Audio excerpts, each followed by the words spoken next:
قریب ہوئے تو وہ ہو گیا 2 کمانوں کے قدر فاصلے پر، او ادنا یا اس سے بھی زیادہ قریب۔ بعض نے ترجمہ کیا ہے کہ 2 ہاتھوں کے بقدر یہ نبی صلی اللہ علیہ وآلہ وسلم اور جبرائیل علیہ السلام کی باہمی قربت کا بیان ہے، اللہ تعالیٰ اور نبی صلی اللہ علیہ وآلہ وسلم کی قربت کا اظہار نہیں ہے، جیسا کہ بعض لوگ باور کراتے ہیں۔ آیات کے سیاق سے صاف واضح ہے کہ اس میں حضرت جبرائیل علیہ السلام اور پیغمبر کا بیان ہے۔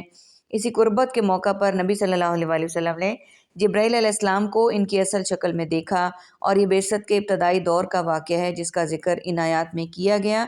دوسری مرتبہ اصل شکل میں معراج کی رات دیکھا۔ فَأَوْحَىٰ إِلَىٰ عَبْدِهِ مَا أَوْحَىٰ، پھر اس نے وحی کی اس کے بندے کی طرف جو اس نے وحی کی۔ مَا كَذَبَكَ الْفُؤَادُ، نہیں جھوٹ بولا رسول کے دل نے، مَا رَأَىٰ، جو اس نے دیکھا۔ أَفَتُمَارُونَهُ، پھر بھلا کیا تم سب جھگڑتے ہو اس پر، عَلَىٰ مَا يَرَىٰ، اس پر جو وہ دیکھتا ہے۔ وَلَقَدْ رَآهُ، اور بلا شبہ یقیناً اس رسول نے دیکھا اس جبرائیل کو، نزلۃً اخری، ایک بار اور، عند سدرۃ المنتہیٰ، سدرۃ المنتہیٰ کے پاس، عندہا جنت المأویٰ، اس کے پاس ہمیشہ رہنے کی جنت ہے۔ اذ یغشی السدرۃ ما یغشیٰ، جب وہ ڈھانپ رہا تھا اس بیری کو جو کچھ وہ ڈھانپ رہا تھا۔ ما زاغ البصر وما طغیٰ، نہ مائل ہوئی دوسری طرف پس نگاہ اور نہ وہ حد سے بڑھی۔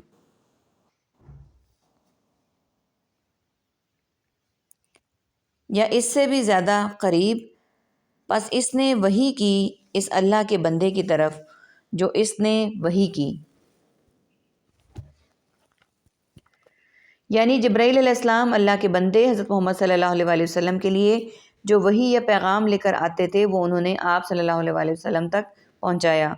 نہیں جھوٹ بولا رسول کے دل نے جو اس نے دیکھا، یعنی نبی صلی اللہ علیہ وآلہ وسلم نے جبرائیل علیہ السلام کو اصل شکل میں دیکھا کہ ان کے 600 پر ہیں، ایک پر مشرق و مغرب کے درمیان فاصلے جتنا تھا۔ اس کو آپ صلی اللہ علیہ وآلہ وسلم کے دل نے جھٹلایا نہیں بلکہ اللہ کی اس قدرت عظیم کو تسلیم کیا۔ کیا پھر تم جھگڑتے ہو اس پر، اس سے اس پر جو وہ دیکھتا ہے؟ اور بلا شبہ یقیناً اس رسول نے دیکھا اس جبرائیل کو ایک اور بار معراج کی رات۔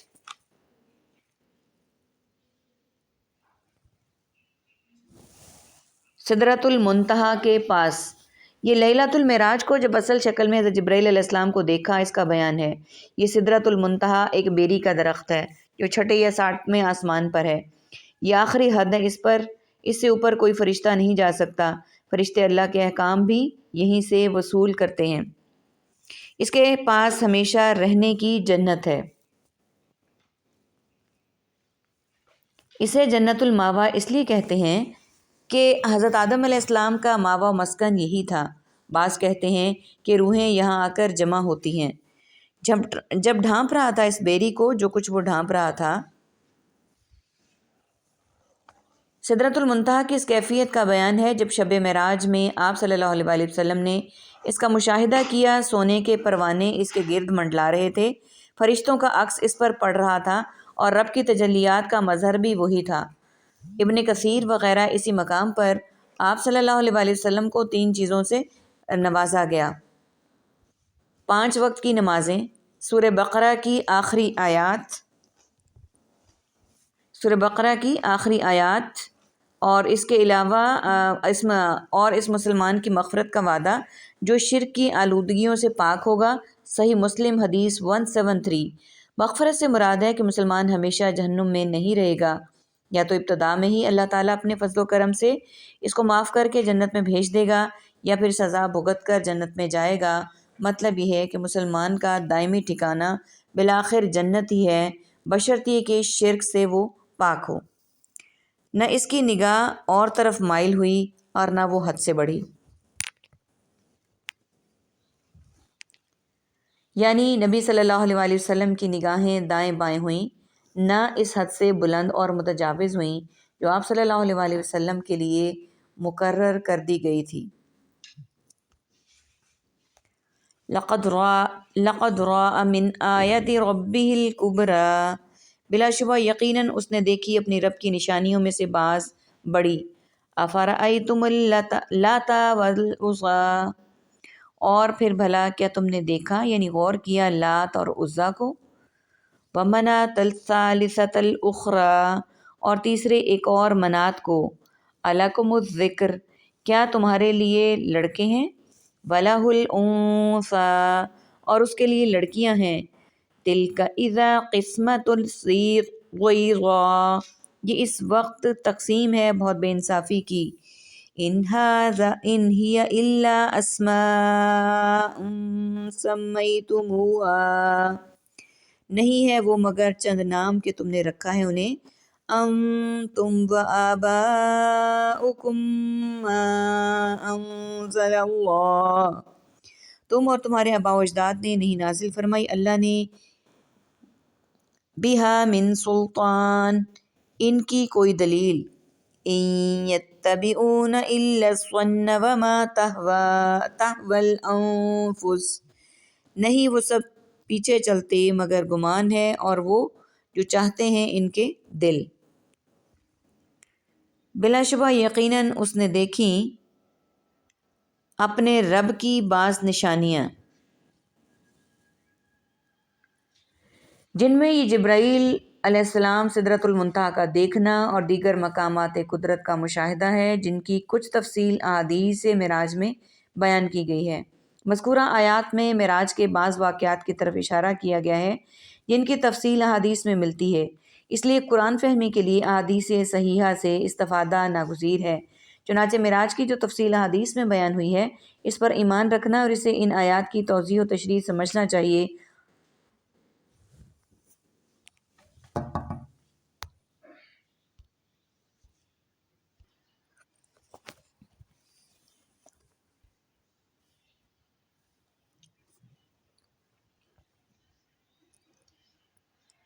پھر بھلا کیا تم نے دیکھا لات اور عزیٰ کو،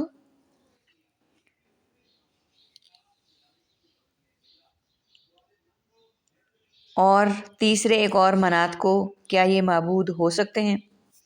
یہ مشرکین کی توبیخ کے لیے کہا جا رہا ہے کہ اللہ کی تو یہ شان ہے جو مذکور ہوئی کہ جبرائیل علیہ السلام جیسے عظیم فرشتوں کا وہ خالق ہے، محمد رسول اللہ صلی اللہ علیہ وسلم جیسے اس کے رسول ہیں جنہیں اس نے آسمانوں پر بلا کر بڑی بڑی نشانیوں کا مشاہدہ بھی کروایا، اور وہی بھی ان پر نازل فرماتا ہے۔ کیا تم جن معبودوں کی عبادت کرتے ہو ان کے اندر بھی یا اس قسم کی خوبیاں ہیں؟ اس ضمن میں عرب کے 3 مشہور بتوں کے نام بطور مثال دیے۔ لات، بعض کہتے ہیں مشرکین اپنے بتوں کے لیے اللہ تعالیٰ کے ناموں سے اس نام کو مشتق کرتے تھے اور لات کو لفظ اللہ سے مشتق کیا۔ بعض کے نزدیک لات یلید سے ہے جس کے معنی ہے موڑنے کے، پجاری اپنی گردنیں اس کی طرف موڑتے اور اس کا طواف کرتے تھے اس لیے یہ نام پڑ گیا۔ بعض کہتے ہیں اللات میں تا مشدد ہے، لتن یا لتو سے اسم فاعل، ستو گھولنے والا، ایک نیک آدمی تھا، حاجیوں کے ستو گھول گھول کر پلاتا تھا حاجیوں کو۔ جب وہ مر گیا تو لوگوں نے اس کی قبر کو عبادت گاہ بنا لیا، پھر اس کے مجسمے اور بت بن گئے۔ یہ طائف ہے، بنو ثقیف کا سب سے بڑا بت تھا۔ العزیٰ کہتے ہیں یہ ایک اللہ کے صفاتی نام عزیرن سے ماخوذ ہیں اور عزو کی تانیث ہے بمانی عزیراتن۔ بعض کہتے ہیں یہ غطفان میں ایک درخت تھا جس کی عبادت کی جاتی تھی۔ بعض کہتے ہیں کہ شیطانی تھی جو بعض درختوں میں ظاہر ہوتی تھی، یہ شیطان کی مونس۔ بعض کہتے ہیں یہ سنگ ابیض تھا جس کو پوجتے تھے، یہ قریش اور بنو کنانہ کا خاص معبود تھا۔ منات منا یمنا سے ہے جس کے معنی سبن بہانے کے ہیں۔ اس کا تقرب حاصل کرنے کے لیے لوگ کثرت سے اس کے پاس جانور ذبح کرتے اور اس کا خون بہاتے تھے۔ یہ مکہ اور مدینے کے درمیان ایک بت تھا، یہ قدید کے مقابلے میں مشلل جگہ میں تھا۔ بنو خزاعہ کا یہ خاص بت تھا۔ زمانہ جاہلیت میں اوس اور خزرج یہیں سے احرام باندھتے تھے اور اس بت کا طواف بھی کرتے تھے۔ اس کے علاوہ مختلف اطراف میں اور بھی بہت سے بت اور بت خانے پھیلے ہوئے تھے۔ نبی صلی اللہ علیہ وسلم نے فتح مکہ کے بعد اور دیگر مواقع پر ان بتوں اور دیگر تمام بتوں کا خاتمہ فرما دیا۔ ان پر جو قبے اور عمارتیں بنی تھی وہ مسمار کروا دیں۔ ان درختوں کو کٹوا دیا جن کی تعظیم کی جاتی تھی، اور وہ تمام آثار و مظاہر مٹا ڈالے گئے جو بت پرستی کی یادگار تھے۔ اس کام کے لیے آپ صلی اللہ علیہ وآلہ وسلم نے حضرت خالد، حضرت علی، حضرت عمر بن عاص، حضرت حریر بن عبداللہ البجلی وغیرہ ہم رضی اللہ عنہم کو جہاں جہاں یہ بت تھے بھیجا، اور انہوں نے جا کر ان سب کو ڈھا کر سرزمین عرب سے شرک کا نام مٹا دیا۔ ابن کثیر۔ قرون اولیٰ کے بعد بہت بعد ایک مرتبہ اس عرب میں شرک کے یہ مظاہرے عام ہو گئے، جن کے لیے اللہ تعالیٰ نے مجدد الدعویٰ شیخ محمد بن عبد الوہاب کو توفیق تجدید، ایک مرتبہ پھر سلطان عبدالعزیز والی نجد، حجاز وغیرہ موجودہ سعودی حکمرانوں کے والد اور اس مملکت بانی نے کی، اور تمام پختہ قبروں اور قبوں کو ڈھا کر سنت نبوی علی صاحبہ الصلاۃ والتحیہ کا احیاء فرمایا، جو الحمدللہ پورے سعودی عرب میں اسلامی احکام کے مطابق نہ کوئی پختہ قبر ہے، نہ کوئی مزار، دربار یا آستانہ ہے جس کی پرستش کی جاتی ہو۔ جس طرح کہ اکثر اسلامی ممالک میں قبر پرستی کی شکل میں شرک کے مظاہر عام ہیں، ہداہم اللہ تعالی، اللہ تعالی ہم سب کو ہدایت دے، آمین یا رب العالمین۔ کیا تمہارے لیے لڑکے ہیں اور ان کے لیے لڑکیاں ہیں؟ مشرکین مکہ فرشتوں کو اللہ تعالیٰ کی بیٹیاں قرار دیتے تھے، اور یہ اس کی تردید ہے، جیسا کہ متعدد جگہ پر یہ مضمون گزر چکا ہے۔ یہ تو تب بہت بے انصافی کی تقسیم تھی، دیدغا حق و ثواب سے ہٹی ہوئی۔ یہ بت سوائے چند ناموں کے کچھ نہیں کہ تم نے انہیں رکھا ہے، اور تمہارے آباء و اجداد نے اللہ نے ان کی کوئی دلیل نازل فرمائی نہیں، وہ پیچھے چلتے مگر گمان کے اور اس کے جو ان کے دل چاہتے ہیں۔ وَلَقَدْ جَاءَكُم مِّن رَّبِّكُمُ الْهُدَىٰ، اور بلا شبہ یقیناً آ چکی ان کے پاس ان کے رب کی طرف سے ہدایت۔ أَمْ لِلْإِنسَانِ مَا تَمَنَّىٰ، کہ انسان کے لیے ہے میسر ہوتا جو وہ تمنا کرے۔ فَلِلَّهِ الْآخِرَةُ وَالْأُولَىٰ، سو اللہ ہی کے لیے ہے آخرت اور وہ پہلا جہاں دنیا کا۔ حالانکہ بلا شبہ یقیناً آ چکی ان کے پاس ہدایت ان کے رب کی طرف سے، یعنی یہ جو وہ چاہتے ہیں کہ ان کے یہ معبود انہیں فائدہ پہنچائیں اور ان کی سفارش کریں، یہ ممکن ہی نہیں ہے۔ کیا انسان کے لیے میسر ہوتا ہے جو وہ تمنا کرے؟ یعنی وہی ہوگا جو چاہے گا، جو یہ چاہتے ہیں یہ معبود انہیں فائدہ پہنچائے اور ان کی سفارش کریں، یہ ممکن ہی نہیں۔ سو اللہ کے لیے ہے پچھلا جہاں آخرت اور پہلا جہان دنیا، یعنی وہی ہوگا جو وہ چاہے گا، کیونکہ وہ تمام اختیارات اسی کے پاس ہیں۔ اللہ تعالیٰ سے دعا ہے کہ اللہ تعالیٰ ہمیں اپنے اختیارات کو استعمال کرتے ہوئے ہمیں اپنا مقرب بندہ بنائے، آمین یا رب العالمین۔ وآخر دعوانا ان الحمد للہ رب العالمین۔ سبحانک اللہم وبحمدک، نشہد ان لا الہ الا انت، نستغفرک ونتوب الیک۔ السلام علیکم ورحمۃ اللہ وبرکاتہ۔